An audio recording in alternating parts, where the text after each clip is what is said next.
जैसे ही आप किसी कंपनी के रिप्रेजेंटेटिव बन करके मार्केट में उतरते हैं, किसी डॉक्टर के यहाँ जाते हैं अपने कंपनी की मेडिसिन प्रिस्क्राइब करवाने के लिए, तो किसी भी डॉक्टर के पास कोई जगह खाली नहीं रहती है।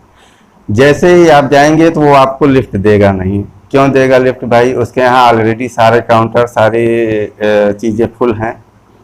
तो कुछ खासियत आपके अंदर होनी चाहिए, आपको एक्स्ट्रा ऑर्डिनरी बन करके दिखाना पड़ेगा। हेलो फ्रेंड्स, नमस्कार। मैं हूं नीरज राय और स्वागत है आपका फार्मा हट्स में। दोस्तों, हम आपके लिए इंटरव्यू का सेक्शन लेकर आने वाले हैं, क्योंकि बहुत सारे जो बच्चे हैं उनको डी फार्मा करने के बाद क्या करना है, क्या नहीं करना है, ऐसे उनको पता नहीं चलता। और इसलिए हमने ये सोचा है कि हम आपके लिए कुछ अनुभवी लोगों के अनुभव को लेकर के आएंगे। वो लोग आपको अपने अनुभव के बारे में बहुत सारी बातें बताएंगे, अपने अनुभव को साझा करेंगे, जिससे आपको बहुत सारी चीज़ें अपनी जॉब के बारे में, अपने फ्यूचर के बारे में बिना गलतियां करे पता चल सके। और इसी कड़ी में हमारे साथ आज स्टूडियो में मौजूद हैं राम कुमार गौड़ जी, जो कि पेशे से एक एमआर हैं और इन्होंने बहुत सालों से एमआर का अनुभव प्राप्त किया है, मार्केटिंग रिप्रेजेंटेटिव का अनुभव प्राप्त किया है, और आज वो अपने अनुभव के बारे में आप लोगों को बताएंगे। तो सर, आपसे मैं ये पूछना चाहता हूँ कि जो कि बहुत सारे बच्चों का सवाल होता है कि अगर किसी ने डी फार्मा कर लिया है तो वो एमआर की जॉब में कैसे जा सकता है। और इसी के साथ साथ बहुत बच्चे ये भी कहते हैं कि कंपनी के अंदर एमआर का काम तो बीएससी होल्डर भी करते हैं, बीए होल्डर भी करते हैं, मतलब ग्रेजुएशन करने वाले भी करते हैं।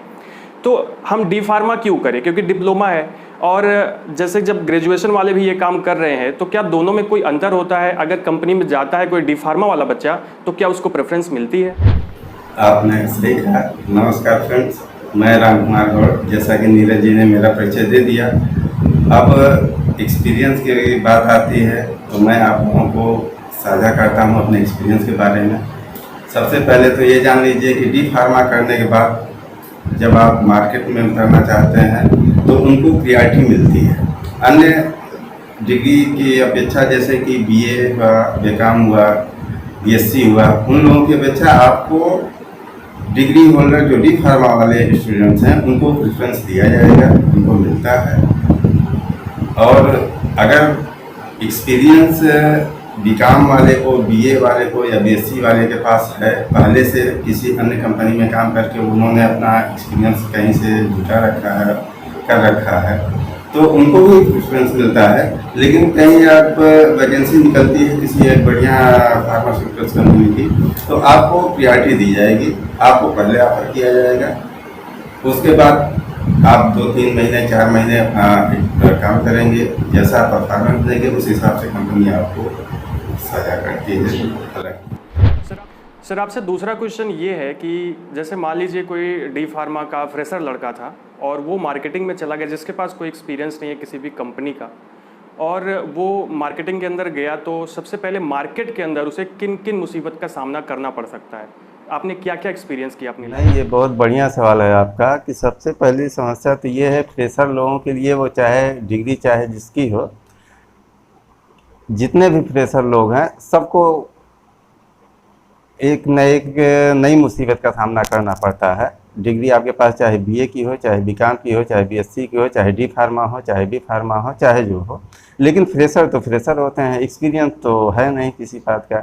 जैसे ही आप किसी कंपनी के रिप्रेजेंटेटिव बन करके मार्केट में उतरते हैं, किसी डॉक्टर के यहाँ जाते हैं अपने कंपनी की मेडिसिन प्रिस्क्राइब करवाने के लिए, तो किसी भी डॉक्टर के पास कोई जगह खाली नहीं रहती है।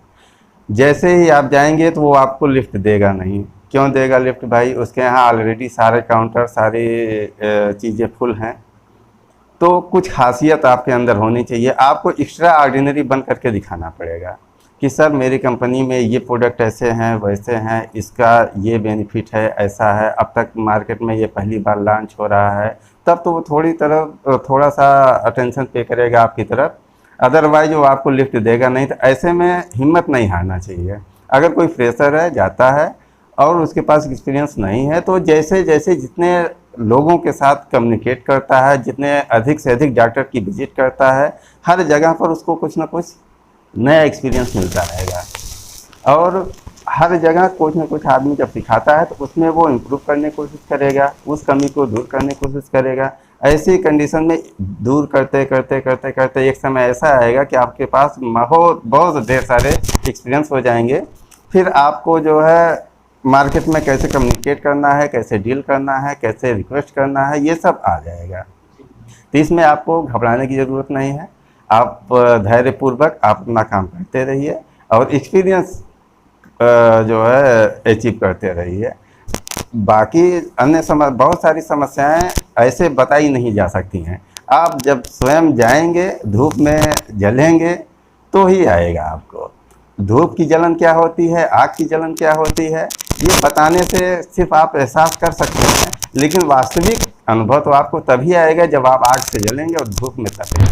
सर, एक अगला क्वेश्चन जो कि बहुत ज़्यादा पूछा जाता है कि अगर कोई भी आदमी डी फार्मा करता है, कोई भी लड़का डी फार्मा कर रहा है, तो क्या उसे आगे की पढ़ाई करनी चाहिए या तुरंत जा कर के किसी जॉब में लगना चाहिए? या जैसे अगर वो आगे की पढ़ाई करता है तो क्योंकि वो बी फार्मा करेगा, उसने डी फार्मा किया, तो बी फार्मा करने के बाद क्या फार्मास्यूटिकल कंपनी के अंदर जाकर के वो जॉब कर सकते? नहीं नीरज जी, आपने ठीक प्रश्न पूछा है। अगर कोई स्टूडेंट्स है वो डी फार्मा करके अगर जॉब करना चाहता है तो जॉब कर सकता है। अगर उसकी परिस्थितियां उस तरीके की नहीं है कि जॉब करना कंपलसरी हो, तो आगे की पढ़ाई कर ले, बी फार्मा कर ले। बी फार्मा करने के बाद उसके जो है अच्छे अवसर प्राप्त होते हैं। मैन्युफैक्चरिंग प्लांट में जा कर के वो उस यूनिट में जॉब कर सकता है और उसमें अच्छा जो है स्कोप होता है। जॉब यदि परिस्थितियां अनुकूल नहीं है तो कर सकता है। जॉब के साथ साथ भी पढ़ाई बहुत से स्टूडेंट्स करते हैं, ये भी कर सकते हैं। लेकिन बेस्ट तो यही रहेगा, अगर सब कुछ ठीक है तो बी फार्मा करें और आगे के लिए जो है मैन्युफैक्चरिंग यूनिट में जाएं, वहाँ पर अपना जॉब तलाशें।